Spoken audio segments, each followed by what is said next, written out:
What's going on, guys? Thought I would do a little bit more of a relaxed video today to talk about the new PlayStation 5 Slim that Sony revealed today on their PlayStation blog. And I know I did a little bit of a short on this earlier, but I wanted to talk more in detail about my thoughts on this because this is very interesting for the industry. This is a big deal because this is the first time that a digital-only console has the ability to add on a disk drive, that you have the ability to add on at some point and attach a disk drive to a digital-only console. Now, this is not the first time that a console has had the ability to attach a disk drive because, let's face it, the Sega Genesis did that a long time ago where you could attach the Sega CD. The Xbox 360 had the, if you guys remember the HD DVD, you could disk drive you could attach to the Xbox 360. You probably don't remember that, but I do, and that was just not good at all. So Sony revealed on their PlayStation blog today, and I'm going to be going over this. But before I do, if you don't already, please subscribe to us here on the Domain. We talk all about video games, movies, conventions. We do unboxings of toys and more. So please be sure to subscribe to us here on the Domain if you don't already.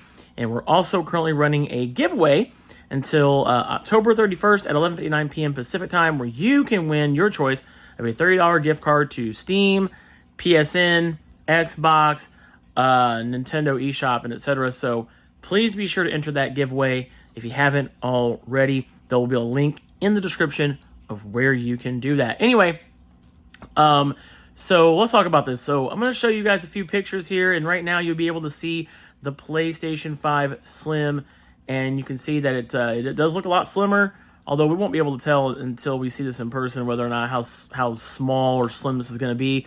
You can see there's a little cut or breakaway right there, and that is where you're going to be putting and attaching your PS5 Ultra Blu-ray HD whatever disc drive. You can see in the second photo here that you can see it standing up vertically with the new PS5 vertical stand. We'll talk about that in a second, but you can see the little teardown, if you will, showing that the Blu-ray drive hovers over top of the console, and you can take off that part where you would insert your discs. So now I'm assuming that we're going to have a teardown video or a put-together video by some YouTubers that are going to get access to this console. I will not be buying this console, but I would imagine like an Austin Evans and what have you will do a video showing how easy it is to attach this drive. I'm very curious about that myself because I'm curious to see just how easy it is and how this disc drive attaches to the console. This console is not coming out. These consoles, rather, are not coming out until November. We don't have a specific release date. I don't see one here on the PlayStation blog. But this is going to be $499 for the PS5 with the disc drive, and a price increase for the digital version. It's going to go from $399 to $449.99, which I think is pretty interesting. The disc drive is going to be sold separately for the digital version, and it's going to cost $79.99 for you to do that. It's going to be interesting to see how much stock is going to be available when this releases in November, because it's going to be right around holiday season. We don't know a specific release date yet, so we don't know, if it's going to be around Black Friday or before Thanksgiving. I'm assuming before, but we'll see. They say that it's reduced the volume by 30%, I'm reading here, and the weight by 18 and 24%. So we'll see. We'll see just how much more slim this model is, how much more lightweight it feels, because I have the regular PS5, and it is not light whatsoever. It's pretty heavy. Both consoles are. The Series X is as well. Now, they are also, you'll see in this image, selling a brand new vertical stand, and that's not going to come with these new models. You have to buy it. It's going to be sold separately, and it's going to be available for all models. So even if you have the older models, and you can use this as well, it is going to be $29.99 when it launches, and I'm assuming it's also launching the same time as these new consoles are. Now, my thoughts on this. I like how this looks. Doesn't look too much terribly different from the original models, except for that little line there that you saw in the image before, where obviously the disc drive is going to attach. But outside of that, I'm curious to see how much more lightweight this feels. I'm looking forward to seeing this in person at some point myself.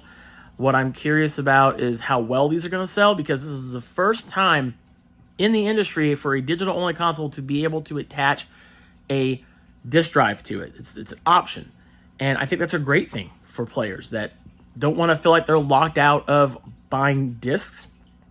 I know there's been a lot of talk lately about, digital versus physical and trying to keep physical around. And I think Sony's doing a really great job of trying to maintain physical and keep physical relevant. And I'm curious to see how well this is going to sell. And I would imagine that if this does sell well, this is something that Sony's going to implement maybe even in their next-gen console. We'll see. What I'm also curious about is Microsoft, is how they're going to respond to this. Because, they're going to. It was leaked. We talked about it here. It was leaked about a month ago that Xbox had planned on putting out digital-only consoles in the future. Although those documents are a few years old, we'll see. It would be interesting to see if Microsoft somehow gives you the ability to attach a disk drive as well. I imagine that's something they would want to do to try to stay parallel with Sony, but who knows? Anyway, it'll be interesting to see how much stock of these consoles is going to be available, because y'all know what happened when we had a brand new console come out last time. The stock was limited. People were scalping, selling these consoles at upwards of twice the price. I wonder how that's going to go. I wonder if people are also going to scalp these disk drives, since you can buy them separately, and if they're going to try to increase the price of those as well. I wouldn't be surprised, especially since it's holiday season. You know how people are with that sort of thing. It's really unfortunate. It sucks. I hate to see it, but that's how people are. Anyway, please let me know your thoughts on this in the comment section below. What do you think about this? Is this something you're going to pick up? Have you been waiting for this to come out so you can finally own a PlayStation 5? I'm interested to see. Oh, also, before I forget, these consoles are also now 1 terabyte, and they're supposed to be a pure 1 terabyte, because you know how it is when a console maker says their console is going to have X amount of space and it really doesn't have that much. According to Sony, these are actually going to be a true 1 terabyte. We'll see. I also imagine you're still going to be able to upgrade the storage on these as well, just like you can with the original PS5 models. But anyway, we'll see. I'm sure there's going to be several videos out there of people opening these up, tearing them down, showing you how to attach the disk drive. I'm assuming that's going to be an easy process. I would hope Sony has made that very easy to do. We'll find out, I'm sure. Anyway, let me know your thoughts on this in the comments below. Do you think this is a good thing for consumers to be able to buy a disk drive and attach it to a digital version if they want to have the option to do so? I think it's a good thing myself, but I guess we'll find out and see how well it does in sales. Sony does really great with sales in their consoles anyway, so I would imagine this is still going to continue that trend, but we'll find out. So let me know your thoughts on this in the comment section below. Thank you guys so much for watching. I'll see you on the next one.